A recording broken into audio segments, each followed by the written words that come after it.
them here. They're called gold tops, and I've never been game. I've had them growing down the front of my property. I'm pretty sure it's the correct thing, but boy, I mean... Amanita muscaria. Oh, that's dangerous. That's the one with the white spots in it, a strychnine. Yeah, that one will kill you. Oh yeah. That one will kill you. Any drug that gives you any drug will give Okay, you a John. high will kill you. Normal voice. Just talking your normal voice to me. Yeah, it's a nice day, Alan. It's just perfect, this weather, and you should be able to get a good picture there of me. Yeah. Keep talking. Yeah. Yeah. I'm in love with that camera. It's really, really quite something. Yeah. I hope we can record something good for you there. We're about ready to go. All right. Well, okay. One last thing. Yeah. And I'm going to just listen to what I just did. It's the to me. Yes. Kind of look around and sort of. You can look right at the camera, but it's better to kind of look a little lower. Not right at the camera, but like somewhere in here. Yeah. So to begin with, and the other thing is when I answer the question, I'm not going to do a lot of questions, but when I do ask a specific question, answer it with the question. Yeah. You know what I'm saying? Yep. Okay. So, did you smoke a lot of reefer? Say, did I smoke a lot of reefer? I did smoke a lot of reefer. That sort of thing. Okay. So, here we go. Every day for 40 years. Okay, who are you? And how old are you? And where do you live? Who am I? I'm Mike Van Staveren. I'm a fourth generation New Zealander from Wellington. I'm 68 years old, and that's me. I'm living in Auckland, New Zealand. And I came back here in 1982 after 18 years of travel all over the world, particularly Switzerland and the United States, Colorado, and Central America. Okay, good.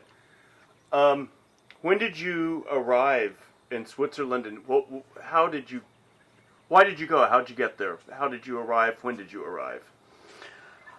I arrived in Switzerland about a year after I left boarding school in Christchurch, New Zealand, and I arrived in Switzerland at the winter of 1964-1965.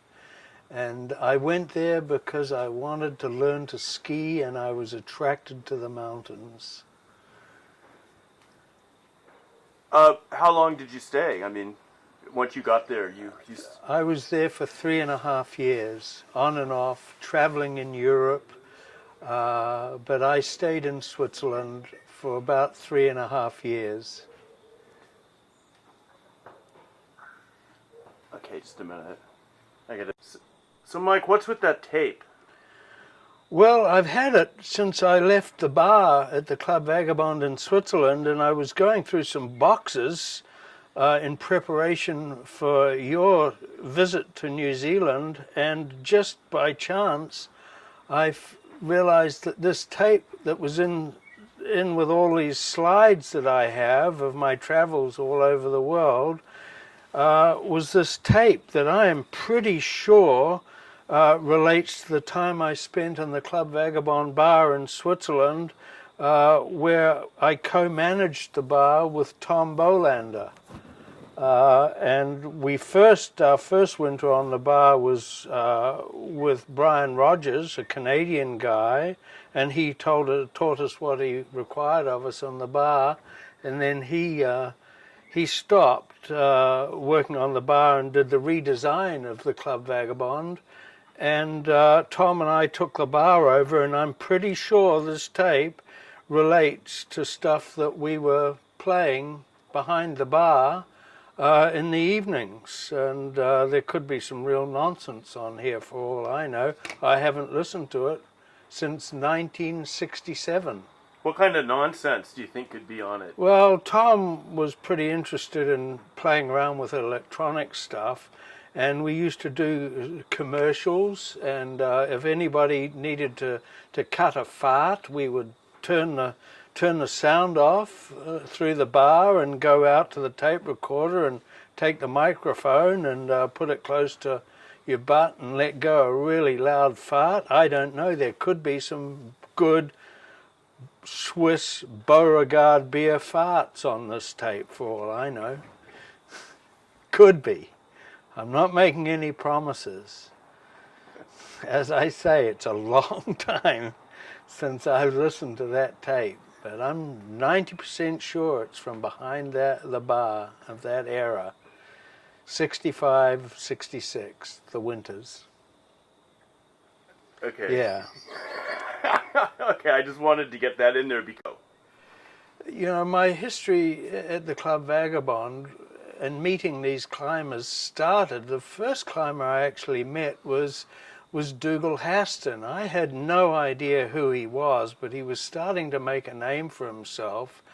And after I had done a few weeks of skiing, or maybe months of skiing at the Vag, me and this American guy, Wes Brookfield, took his 1950 Mercedes, a big old Mercedes, from Lausanne to London, and we had Dougal Haston in the back seat with his then girlfriend, a girl called Marcia Tapping, who was, I believe, a judge's daughter, and Dougal was being recalled to England, where he had to serve time for an incident where he had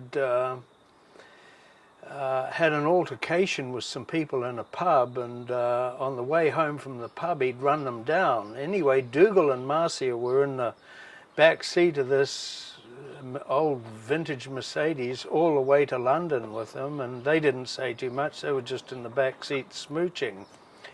But from then on, when I went back to the Club Vagabond to spend a winter after I'd worked as a lifeguard at a swimming pool in London, these climbers were starting to congregate around the bar because around the Club Vagabond due to John Harland's International School of Modern Mountaineering.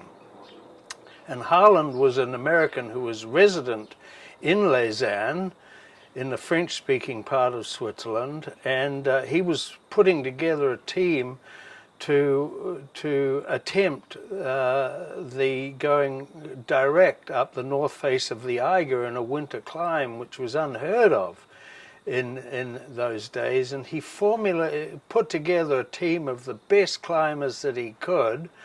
Leighton Core, a technical rockman from Colorado, Boulder, Colorado, and then there was the Scottish climbers like Haston, and these people were all coming together at the Club Vagabond to put together a team.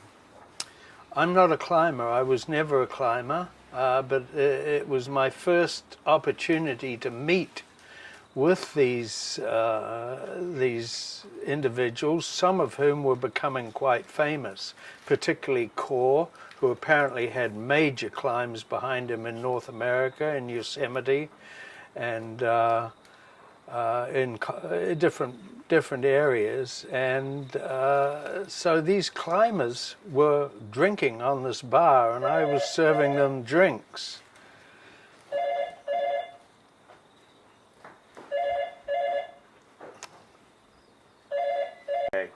So the climbers, you were the bartender. Yeah, I was the bartender. Okay. One of the bartenders. I ended up managing the bar after Tom Bolander. He left the bar because he wanted to make a ski movie, and he formed a partnership with Hilton Cranston Whitaker. That didn't really pan out, and Tom made the movie on his own. He brought in 2 photographers from London, and convinced some very good skiers to help him make this movie, which was about ski bumming in Europe. We were all learning how to ski. Paul Murrell was one of the skiers. He was like me. He was really learning to ski. But there was Jimmy Suttle. He was a top skier from Canada. Yvonne Scarlett from Olympic Valley, California. She was his star lady. Wonderful skier, a supreme athlete. And the movie was called One Left Skier, I think, and Tom spent nearly 18 months putting it all together.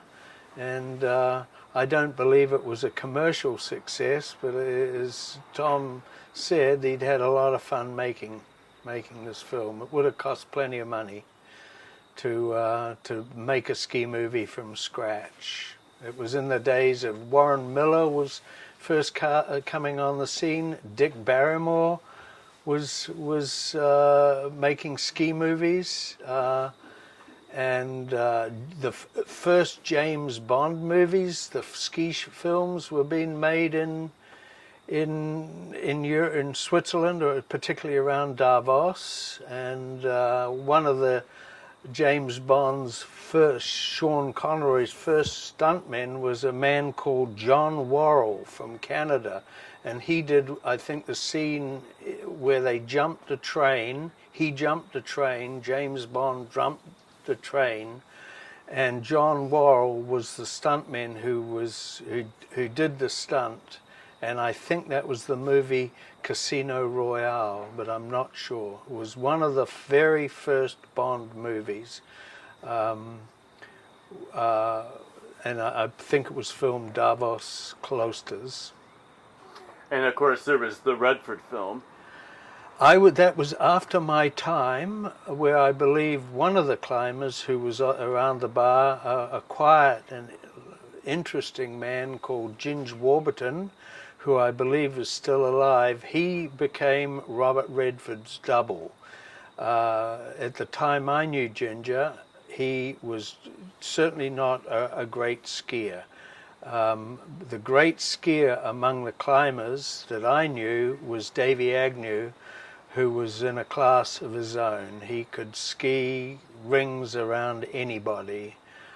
Dougal Haston, the well-known Scotsman who did the Eiger Direct climb with Harlan, he was not skiing at that stage.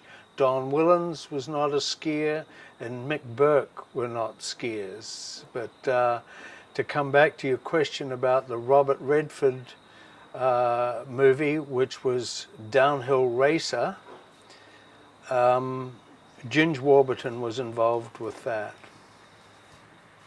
Okay, let's see. Tell me when. Okay, we're ready. The Club Vagabond was really in its infancy in the mid-60s. It had been started, I think, 1962 or 60. 1, 2, 3. What, Michael, why did people end up there? Well, I think the number one reason was travel. We were all travelers, everybody, and the Club Vagabond in Lausanne was really for English-speaking travelers in Europe, people from Canada, the United States, Australia, New Zealand, and England and South Africa, English-speaking countries. And we were all there for the European travel experience, but we were in Lausanne because it was an inexpensive accommodation in the most beautiful place, high up in the Swiss Alps. And, cows and cowbells and fondue and good skiing and good climbing.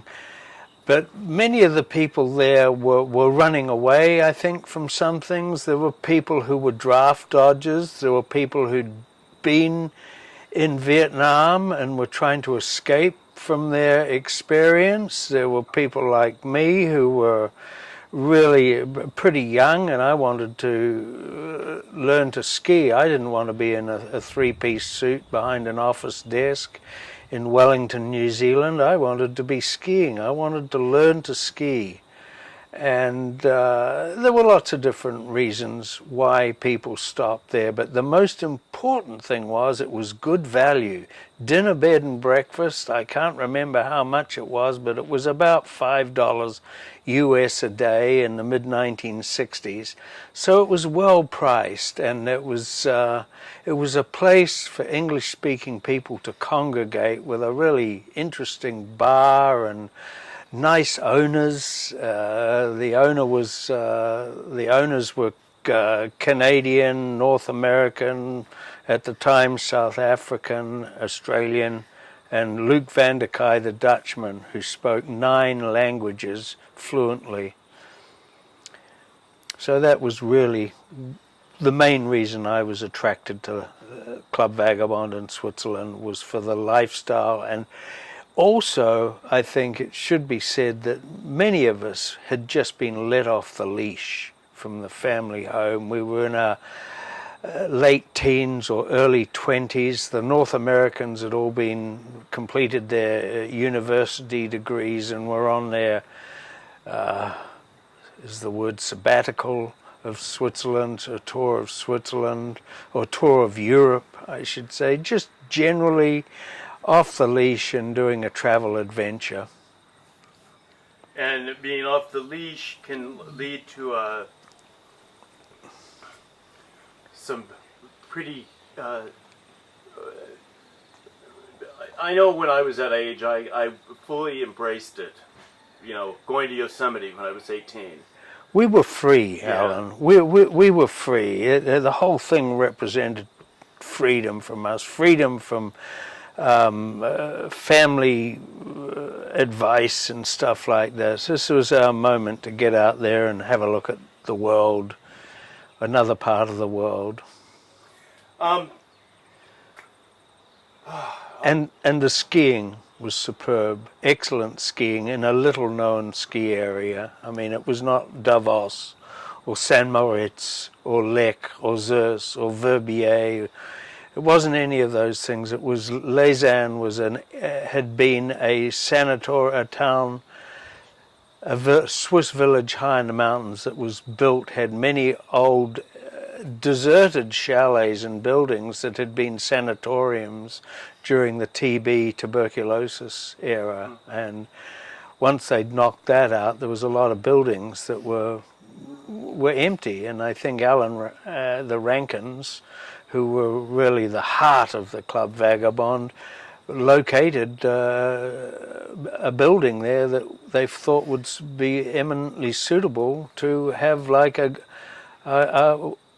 sort of a gold-plated youth hostel type of thing. It was in between a youth hostel and a hotel. That's my impressions of it, as best I can remember it from nearly 50 years ago. You actually remember more than anybody. Oh, thank you. I don't know how, because I certainly was leading the charge when it came to time at the bar. We all of us had one thing in common. We all enjoyed drinking beer, the very strong Swiss Beauregard beer. And when I first arrived at the club, there was no draft beer or keg beer was not yet available. It was all bottled beer, Beauregard beer, that was replaced later on after I left by a brand called Feldschlossen, and it was extremely powerful. It was about 13%, which is about the equivalent of a modern white wine. A lovely beer. And it was, we all drank plenty, everybody. Beer had a curious side effect. Yeah, Beauregard made you fart. It really made people fart, and really stinky farts. And there were the first person I remember who showed us the technique of lighting a fart was Tom Bolander. And one night in the bar, when there weren't too many people around, he got down on the floor and lifted his knees up around his ears and put a cigarette lighter under his ass and let one go, and a blue flame came came out, and from then on it became quite the thing. If anybody wanted to fart, a Beauregard fart would be to set fire to it. It was unforgettable. Did you turn the lights off? Yes, that could be done. That could be done, and that had a really special effect. But when Tom did it, he didn't turn the lights off. We went to Lech. We went over to Lech. No, we went to Davos to get hireling boots made because all the top skiers had hireling boots. We were beginners. And while we were there, we heard about the Club Vagabond, and we went over there, and we were there. He was there about 2 or 3 weeks. I was there a month, and then we left. And that's when I realized that I really wanted to stick around. I went back to London, and I worked as a lifeguard in a swimming pool to make enough money to come back to Lausanne and do a full winter. And I got back there, and that's when I met Courtney, and Tom Bolander turned up, and and things were starting to happen with the Eiger Direct climb. So initially you were just there as a guy staying there. Yes, I was. Yeah. Yeah. But then I realised if you got back there in sort of October or November before the season started, there were jobs available in the village, on the lifts. So did they pay you under the table? No, it was free board and keep and a small allowance. So you don't need a work permit or anything? No, but anybody that was there for longer than 6 months, Alan would insist that after 6 months we go down to Geneva or or go over to Chamonix, go over for the day and get a stamp in our passport and just come straight back, not even spend the night. If you're going to ask him, John, if you're going to ask some questions, come over here if you want to do that. I know you like to. Like to sit on the bench.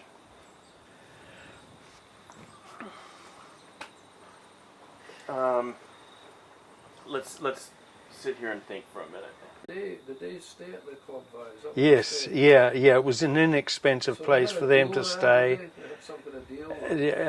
Dougal never lived inside the club. Very few of the top guys, the European guys, were actually staying at the club. They all had chalets around the village and stuff. But the people who were coming in, particularly American climbers and stuff, people who wanted to learn to climb and climb with these top people, they would stay at the Vagabond, dinner, bed and breakfast, and a bar, a whole social scene. At the time I was there, very few locals were coming in. So the guide would typically turn up in the morning and take them out? Is that what he did? No, they would. Some of them were raw beginners, and they'd go up and they'd start in the quarry, and they'd learn the absolute basics. And then there were some people like Rick Sylvester who already had good climbs behind him. He was coming in. He wanted to climb with top men, and like in any circle, because he was the new dog on the block sort of thing, he had to get himself accepted. And some of these people, particularly the North American climbers that were coming through, had money, whereas a lot of the Scottish boys didn't have any money at all. But friendships developed like that. Friendships developed.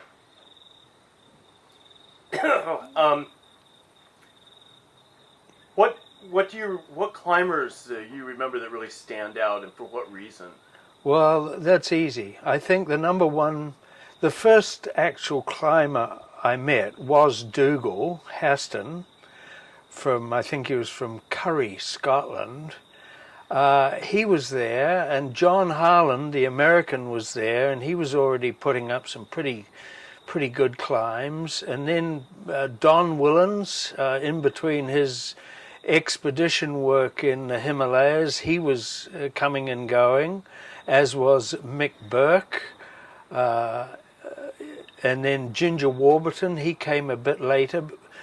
Then there were people like Leighton Core, who was brought in to help Harlan with his Eiger Direct climb. They were the ones I remember. There were other people on the fringes who had not yet turned up, or they'd been and gone, like Chris Bonington, who I don't think I ever met. And there was a wonderful man there, a Londoner called Bev Clark, who was keen to climb with good climbers. And Bev was a patron, sort of, to these to his mates from the UK and Scotland, and he paid for a lot of drinks on the bar.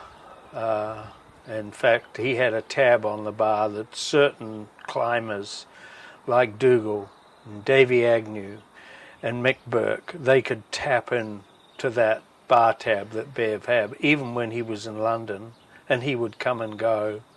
And often when he came into Lausanne, he had one of his magnificent sports cars. At one time, he turned up with an E-type Jag with Ellie Moriarty. Ellie Moriarty was another climber, and Bev told me that Ellie was financing his climbs around Europe by raiding the finest cathedrals in England for the lead on their roofs, stripping the lead guttering off it and selling it to scrap dealers. I have no idea if it's true or not, but he was certainly capable of climbing a cathedral and removing this stuff. He was a huge man. Ellie Moriarty, he was also known as Odd Job. A giant, big, tough man. Who, other than the climbers, who, you stay in touch with all these people that you met 50 years ago, which is just astonishing to me.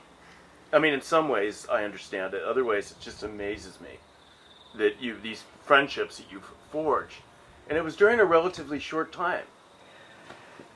People have always interested me.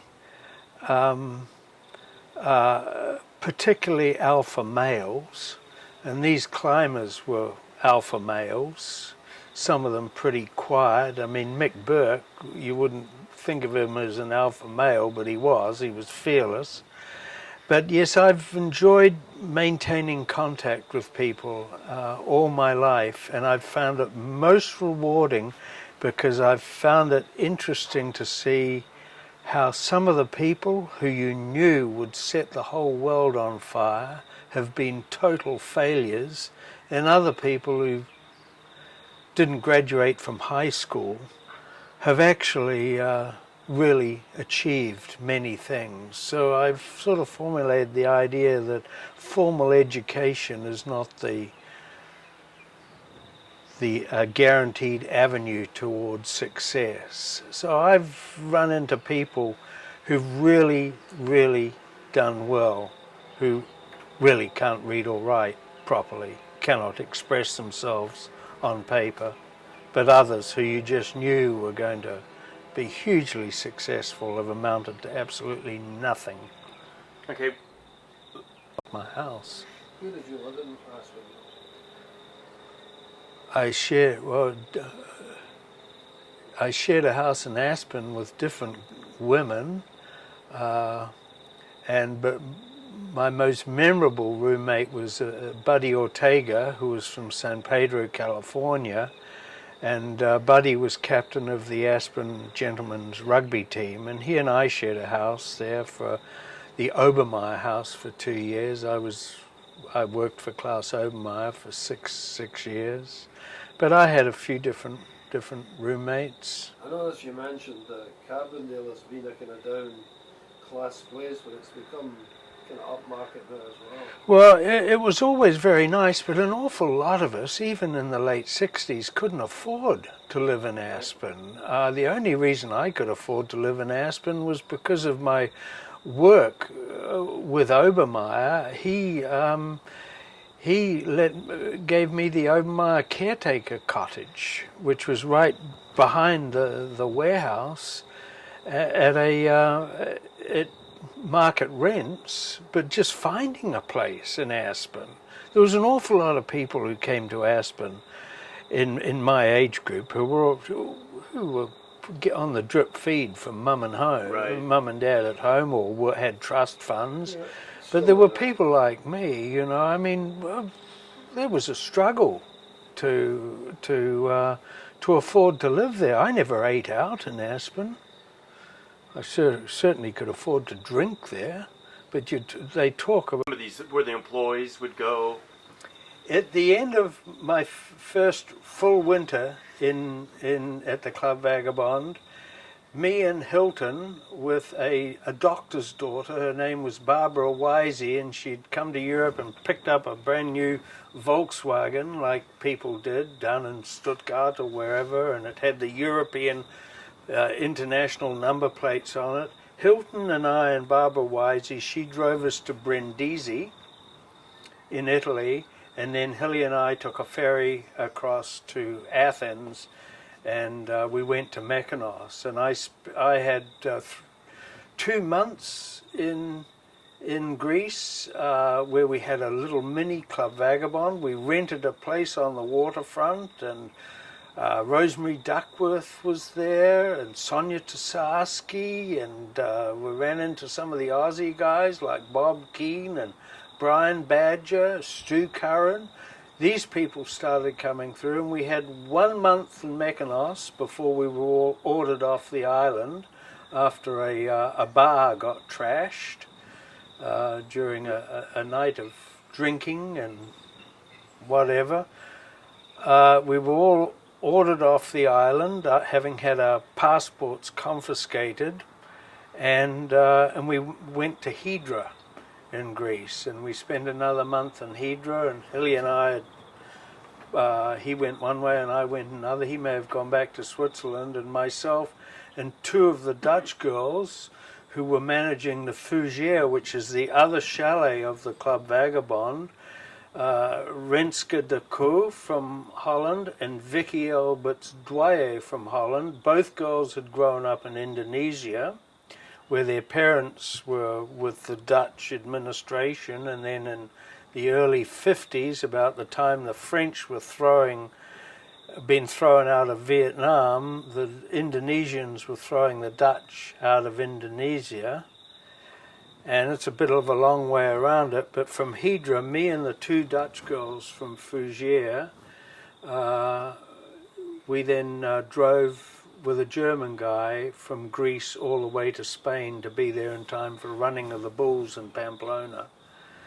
The 777s on the 7th day, at the 7th month, on the 7th hour, we would was kickoff for the running of the bulls, which of course was an old haunt of Hemingway's. He wrote about it and stuff, and so that was one of the big events, was the running of the bulls. Festival of Saint Firmin. Tell me about the bar being trashed. Well, I wasn't there. I was actually, I had met this, a girl called Belinda Breese, who was an archaeologist, and she wanted to go and spend a night on the island of Delos, which was deserted at night time. There was nothing there. There wasn't even fresh water. And it was part of an old Roman or Greek ruin, very historic. And she invited me to keep her company, which I was delighted to do because she was a most beautiful woman. And we went over there with our sleeping bags and spent 2 days and just touring the ruins, and she explained everything to me. And when I came back, my passport was gone, and it had been the police. Apparently, there had been a raucous night in one of the bars and restaurants in Greece, and all the crockery had been smashed to smithereens, like the Greeks do at weddings and things. And they'd smashed everything to smithereens, and the owner complained. The police got involved, and everybody who was in our apartment, they wanted their passports. And my good friend Hilton decided that even though I hadn't been there, he would turn my passport into the police, which infuriated me, and I attacked him in the police station. It's said that I punched him, but I never punched him. I just grabbed him by the collar and stood him up, and I told him, "You asshole, how could you do that?" You know. And and it all blew over. But we were suggested that we'd be better off leaving Mykonos, all of us. And it was an incident that I had absolutely nothing to do with. Well, he claims that you went out to punch him, he ducked, you went through and hit the policeman right in the face and knocked him out. And then you were taken off the island and everybody else got to stay.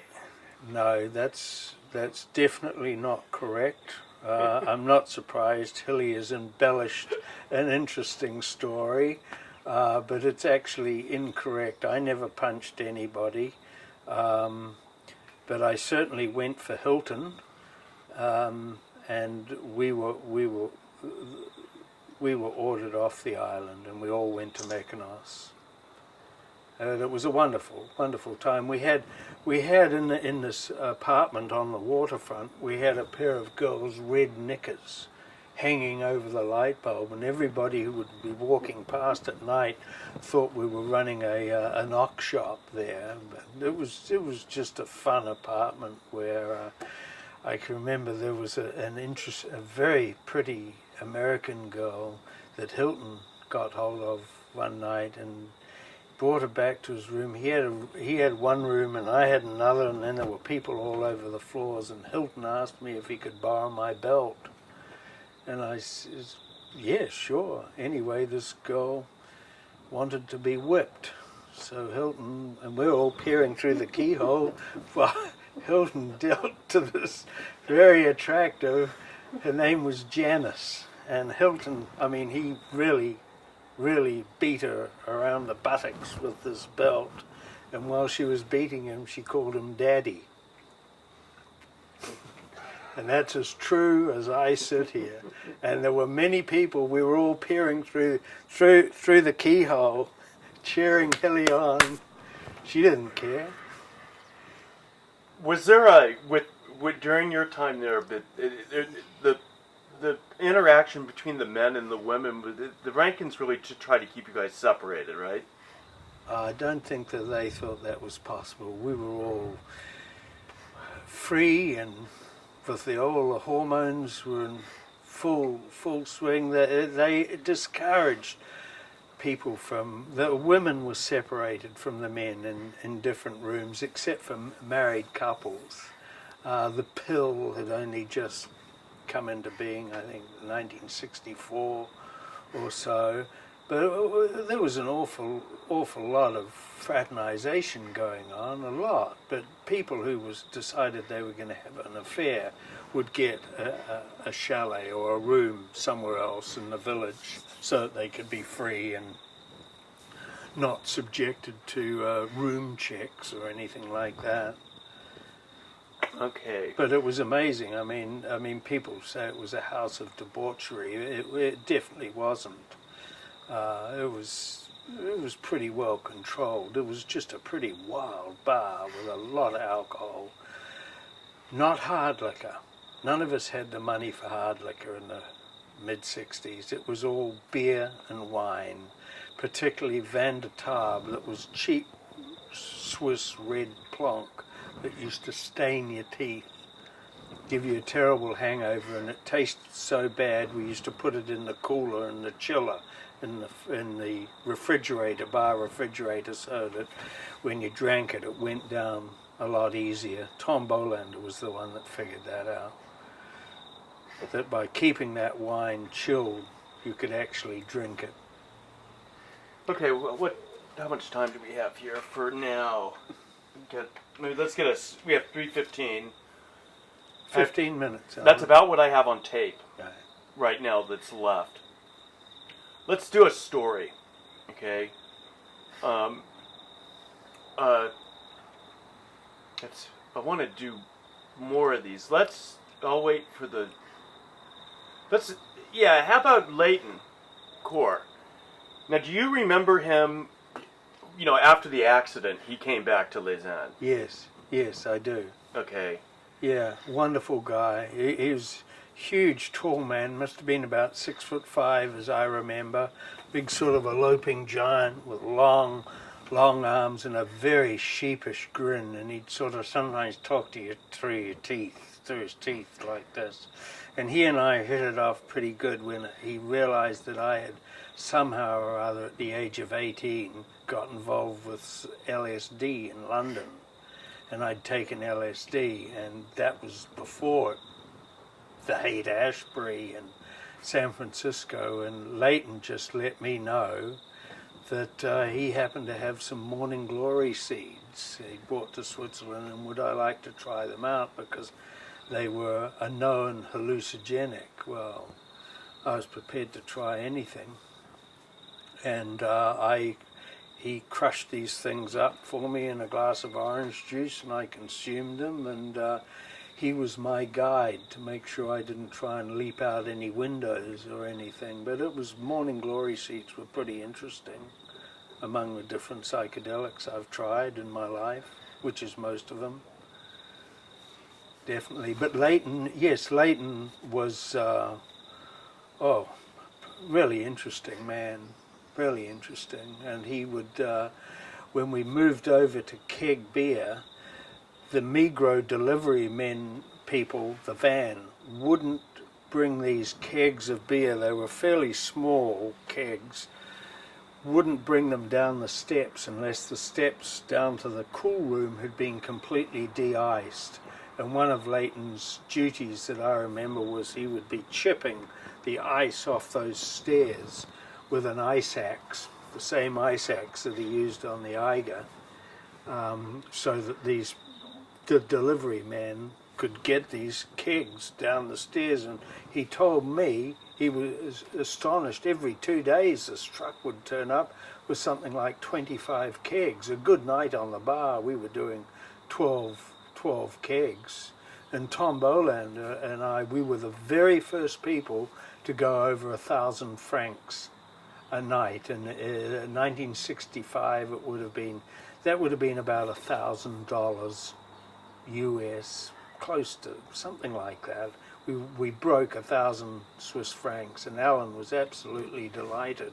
And I've been trying to find out ever since just who else went over the 1,000 franc mark, how often, and actually what did the bar take peak at, because the bar was an important revenue earner for the Club Vagabond. They couldn't survive alone on dinner, bed and breakfast, and they served a pretty nice sit-down dinner at night. They needed that bar. They needed the cash flow coming in off the bar, just like they do in this day and age. The bars are important. How was the food? Food was good. Carol Rankin was in charge of the food, and but sometimes it wasn't enough, and then they decided that they would put a hamburger grill in the bar, which had to be properly vented.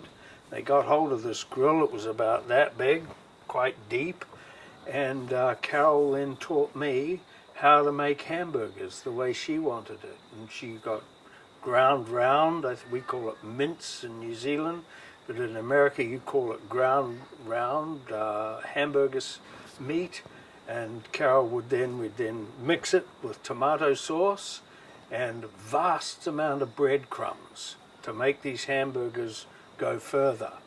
And it was quite a money spinner, because at about 11 o'clock at night, when people after a night drinking, and they'd already had dinner, and the dinner could be anything, including cheese fondue, I'd fire up the grill, and that was, we'd usually get some girl in who was also washing dishes, would come in and run the hamburger grill, and it was flat out. And we also served hot dogs on a bun. So although the food was adequate, at the Club Vagabond's evening dinner was adequate, there were people after a night of drinking that were ready to have a round two. So, yeah, Carol taught me how to make hamburgers. They were pretty good.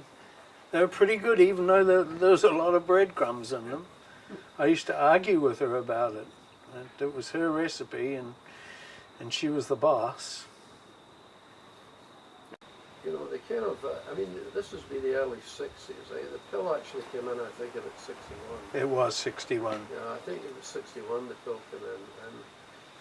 And, you know, I grew up in a, well, I remember exactly when the pill came in because there was a guy in my class who went to medical school to become a drug rep for Cell and was sent to Africa and made a fortune. Instead of being a doctor, he was a pill rep. But before that, it was pretty hard to get sex from a girl.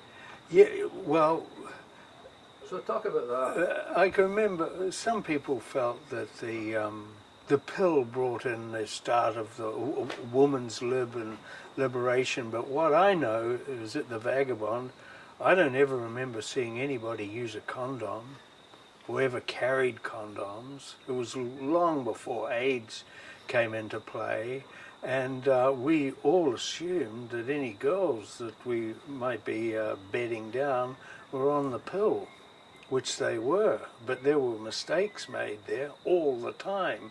And as one knowledgeable Australian guy said, talked about having to take some girl down to Lausanne for a knife and fork job. And I said, what the heck's a knife and fork job? He said, an abortion. You know, but nobody was using condoms. And all of the men just assumed that these girls were on top of everything.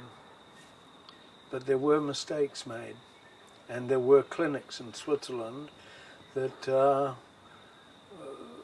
had to look after one or two young ladies from Club Vagabond who had not calculated things correctly. And of course the alcohol played a part in everybody's, shall we use the word, promiscuity. You know, were we promiscuous? Some of us, yes. Some more than others.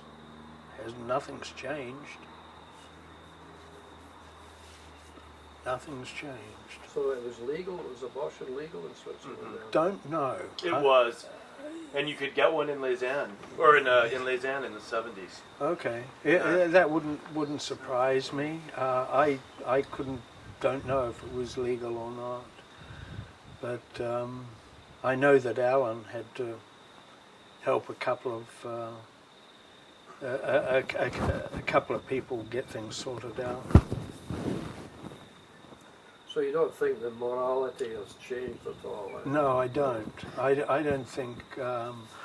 I think during the AIDS epidemic, I mean, you know what AIDS stands for, don't you? It's an anal injection of death serum.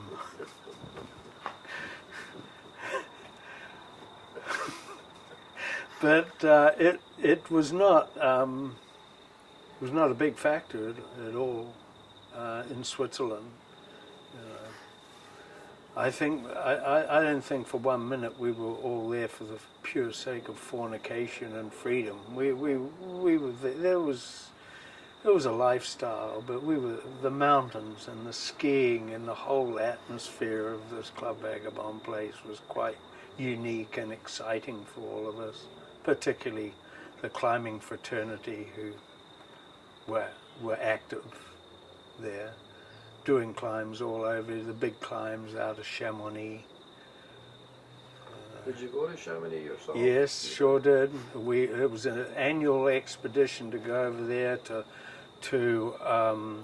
I think it was called Schnell Sports, and we would all buy these things, a duvet jacket. It was the brand we all got was Lionel Terray.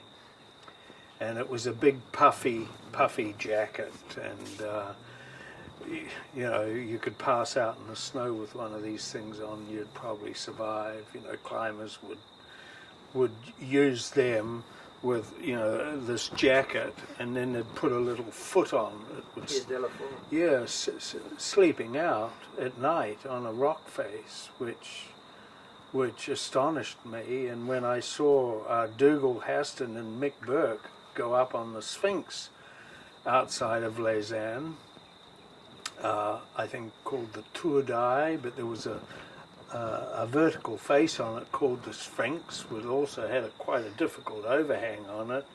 And one night, Dougal and Mick had decided to go and climb this during a winter climb, and we all went over to have a look at them just before sunset, before we skied off the mountain, and they were there. They were way up this thing. You could just see them, pick them out with a camera.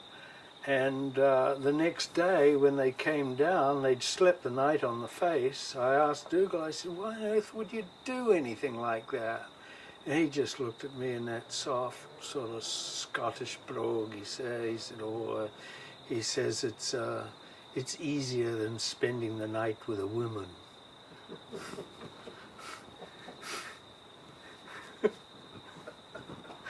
Bartender's job. Situation, you're in a very controlling situation. You can pull women, you know. Women are attracted to men in charge.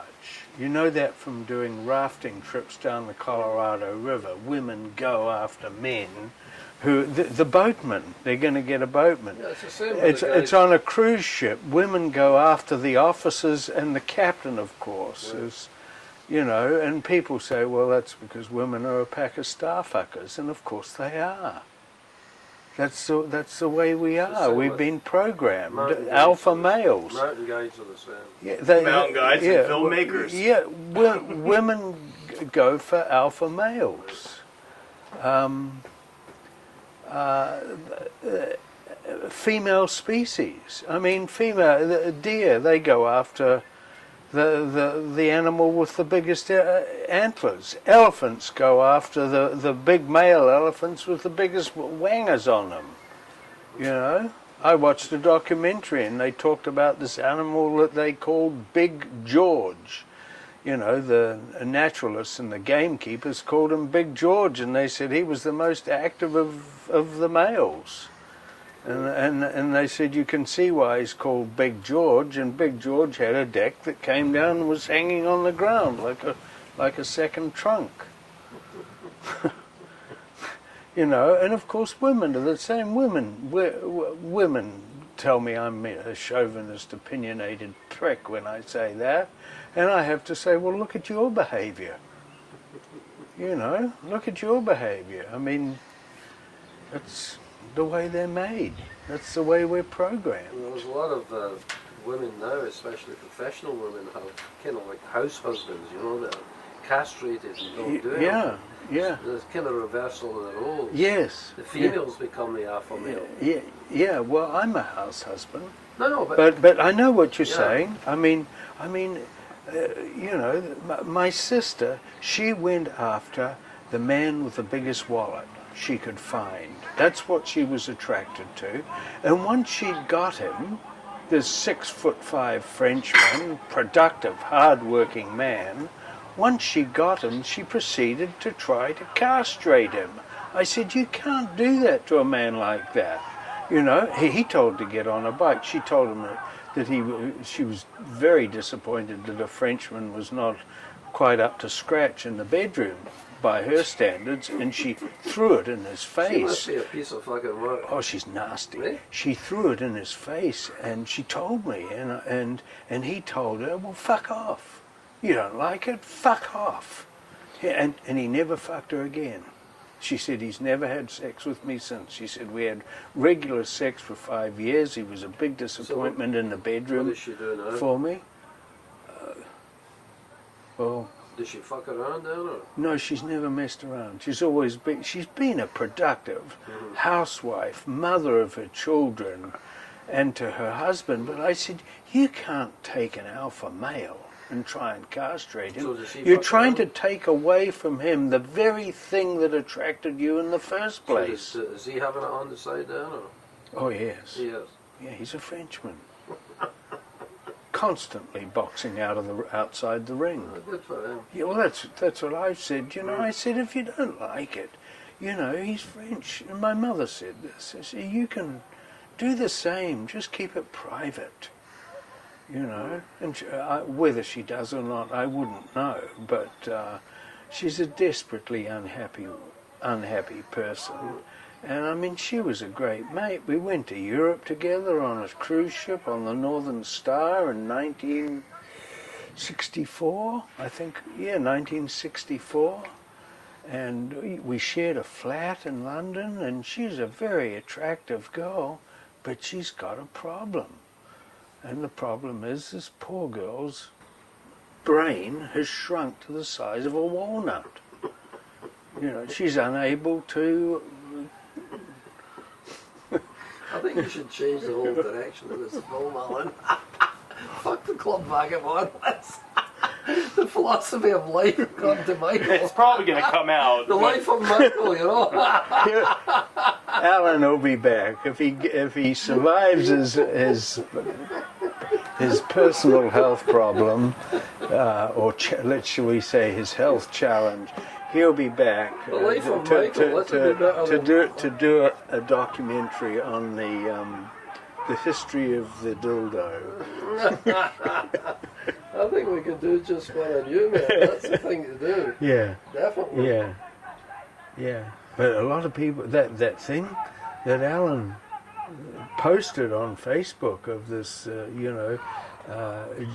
genital stimulation of women by men. That caught your attention, eh? Well, Michael's godfather here, the guy that pissed himself in my living room in front of my students. He got into it, and he wanted to show me how to do it with my wife. And I said, my wife wouldn't understand this sort of thing, but it has been used to relieve stress and tension in women for years, going back a couple of 100 years. That's what they did, and there were doctors wrote about it, and it was a form of relieving hysteria in women who had passed their prime and their husbands weren't interested in them any longer, and there was nothing like a good orgasm to settle them down.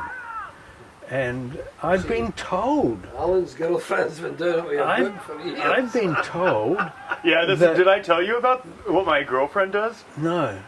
She's as big around as a beer can, and he's got a reputation, and women were attracted to him.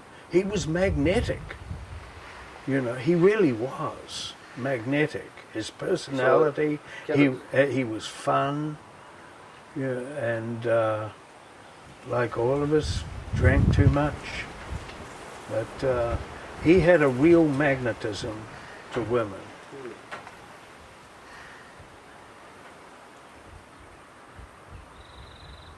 Okay, so I have 6 minutes on this tape left. So I was going to ask you about, you went there when you were 18, you were there for 3 or 4 years, and you were, young and presumably innocent and impressionable, and I just wonder at the end of that 4 years, what was the kind of main thing you took out of it all, or did you take anything? What did you learn about life? It's, the question can really make me think. The first thing was I was not innocent when I arrived.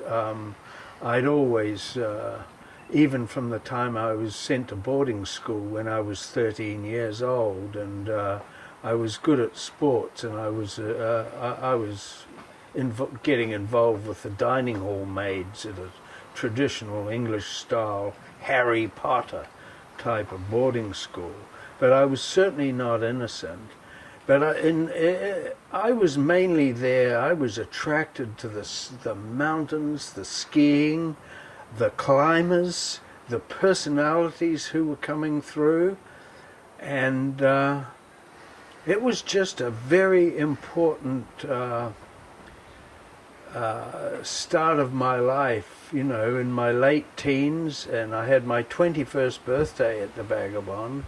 But like a lot of people, I can look back now and I can see that what did I come out of the Vagabond with? I would have come out with a full-blown, well-developed and developing drinking problem. And there's been quite a few of us like that. Yeah, I wasn't really asking you about the innocence of sexuality. I was more asking you about the innocence of life, Oh yeah, definitely. I was on a big learning curve on life, around, especially the hard men among the climbers. They were hard, tough men who'd gone through the University of Hard Knocks. The English, Scottish climbers, they didn't have any money. They were. They were real hard men, whereas with the American climbers who came through, they were completely the opposite. Some of these men definitely had money behind them, and they were a big contrast between the North American climbers and the Scottish and British climbers. And we didn't see much of the famous French and German and Italian climbers. They would come through the Vag for funerals. Like when John Harlan died, there was a whole bunch of people in traditional mountain men outfits, Tyrolean hats with the feather coming out and the lederhosen and the straps and the silver thing and badges down the lapels. They look like something out of another world. But when John Harlan died, Alan Rankin, I was standing beside my employer and boss, Alan Rankin, he just gave me a nudge and he said, look at these people who've turned up for Harlan's funeral. Look at these people. This is the sort of the royalty of the European climbing world. And there they were to pay their respects to a controversial American man who was really making a name for himself on some of the big climbs and walls throughout Europe, and of course he was killed on the Eiger Direct climb. But he was really making an impact in the climbing world. Controversial at times, but he was good. Big, blonde-headed man, very fine-looking man. Okay, I'm out of tape. So Fuck, what are you gonna do, Alan? no, I've got 8 hours of tape. Okay. Which climber kind of struck you as the guy that had his shit together the best?